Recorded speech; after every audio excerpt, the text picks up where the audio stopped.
伊凡姐姐粵語講故事。今日我同大家講嘅故事叫做我不喜歡睡覺，要多謝漢商文化事業股份有限公司，作者唐韻同埋繪圖嘅鐵皮人美術。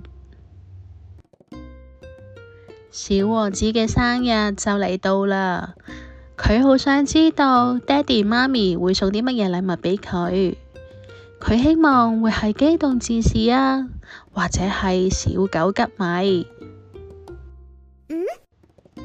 但係佢見到嘅係一張小床啊。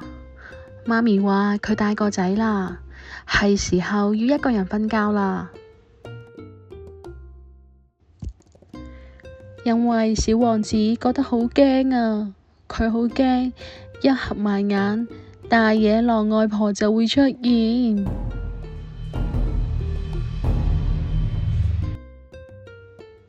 但係當佢打開對眼嘅時候，大野狼外婆就唔見咗啦。佢仲好驚夜晚會被閃電擊中。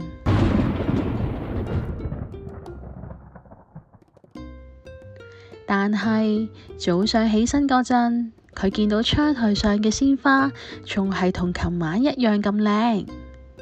佢都驚夜晚會有怪物跑出嚟追住佢啊！媽媽就話嗰啲只不過係夢，發夢係好正常嘅現象。佢又好驚，瞓覺瞓瞓下，突然間會覺得背脊上好凍。小王子醒咗，先發現原來係佢唔小心瀨咗尿啊！於是小王子就請求可以同返媽咪一齊瞓。媽咪就好堅持要佢自己瞓，而且爹哋都好支持媽咪嘅做法。小王子悶悶不樂，佢喺度諗，有咁多得人驚嘅嘢會喺夜晚發生，點解爹哋媽咪仲係要我一個人瞓呢？唔通都係佢哋唔鍾意我？小王子決定去問問其他人。小王子就走咗去問爺爺，爺爺就話，其實佢哋係希望你會好似小飛俠一樣咁獨立啊。小王子又去咗問嫲嫲，嫲嫲就話，其實佢哋係希望你會好似三劍客一樣咁堅強。佢又去問阿姨，阿姨就話，其實佢哋係希望你會好似埃及王子一樣咁勇敢啊。最後佢就去問老師，老師就話，其實佢哋係希望你能夠好似獅子王一樣，慢慢學識照顧自己。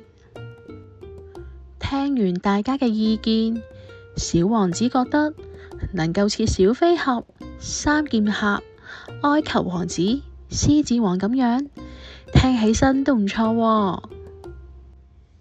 到咗夜晚，小王子好早就爬上咗嗰張細床瞓覺。爹哋媽咪見到着住披風、拎住把寶劍瞓覺嘅勇敢小王子，真係瞓得好香甜啊！突然間佢哋覺得小王子今日又長大咗啦。故事就講完啦，各位小朋友，你哋係咪仲係同爹哋媽咪一齊瞓覺㗎？